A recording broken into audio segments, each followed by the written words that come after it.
Digvijay Singh article 370 पर पुनर्विचार का हवाला दे रहे हैं, तो दिग्विजय सिंह से 2 कदम आगे बढ़कर फारूक अब्दुल्ला कह रहे हैं कि कश्मीर में 370 बहाल नहीं हुए तो हालात फिलिस्तीन जैसे हो जाएंगे। अब्दुल्ला साहब के इस बयान का क्या मतलब है, पहले इसको सुनते हैं। Well, the question is trust. This state did not merge. It joined the Union of India on certain terms, and one of the terms was Article 370. सवाल है कि कांग्रेस नेता दिग्विजय सिंह ने हिंदुस्तान के ऐसे अंदरूनी और गंभीर मसले पर पाकिस्तानी पत्रकार से बातचीत में यह बयान क्यों दिया, और क्या इस बयान के पीछे कांग्रेस की सोच और एजेंडा शामिल है। क्या कांग्रेस केंद्र की सत्ता में आई तो आर्टिकल 370 पर रिव्यू करेगी? क्या अगर यूपीए 3 जिसकी बातचीत चल रही है कि हो सकता है कि यूपीए 3 के लिए कई और गठबंधन मिलकर के फिर से तैयारी करें अगले लोकसभा के लिए, तो कांग्रेस की सरकार का एजेंडा 370 होगा? राष्ट्रपति संसद की सिफारिश पर यह घोषणा करते हैं कि यह दिनांक जिस दिन भारत के राष्ट्रपति द्वारा इस घोषणा पर हस्ताक्षर किए जाएंगे और इसे सरकारी गैजेट में प्रकाशित किया जाएगा, उस दिन से अनुच्छेद 370 के सभी खंड लागू नहीं होंगे सिवाय खंड 1 के। 5 अगस्त 2019 ये वो तारीख थी जब मोदी सरकार ने संविधान के कठोर प्रावधानों को रद्द करते हुए जम्मू और कश्मीर को केंद्र शासित प्रदेश घोषित कर दिया, ताकि हिंदुस्तान के ताज को देश के बाकी हिस्सों के साथ पूरी तरह मिलाकर एकजुट रखा जाए।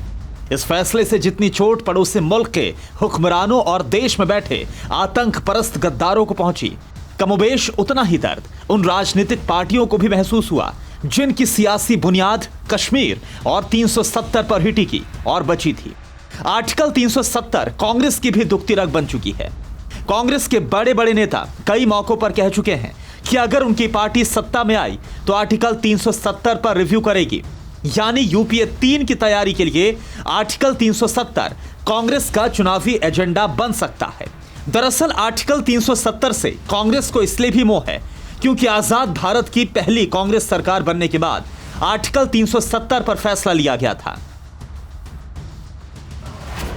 आपको बता दें, 17 अक्टूबर 1949 को आर्टिकल 370 देश के संविधान में शामिल किया गया था। 26 जनवरी 1950 को संविधान लागू हुआ तो आर्टिकल 370 संविधान का हिस्सा था।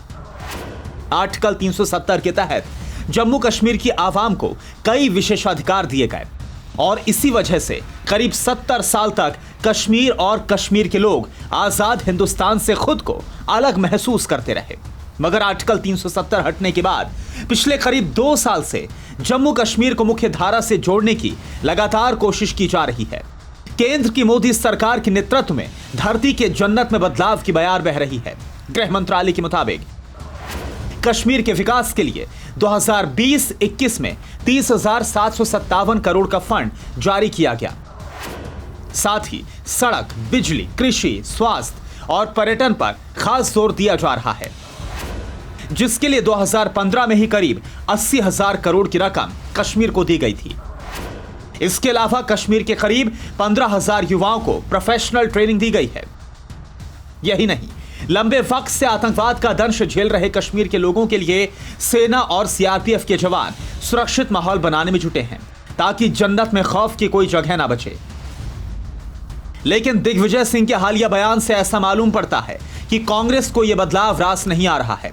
शायद कांग्रेस को अपने हाथ से कश्मीर के तौर पर एक बड़ा और मजबूत सियासी मुद्दा निकलता नजर आ रहा है। Bureau report, TV9 Bharatvarsh. फिक्र आपकी, सोमवार से शुक्रवार रात 9 बजे सिर्फ TV9 भारतवर्ष पर।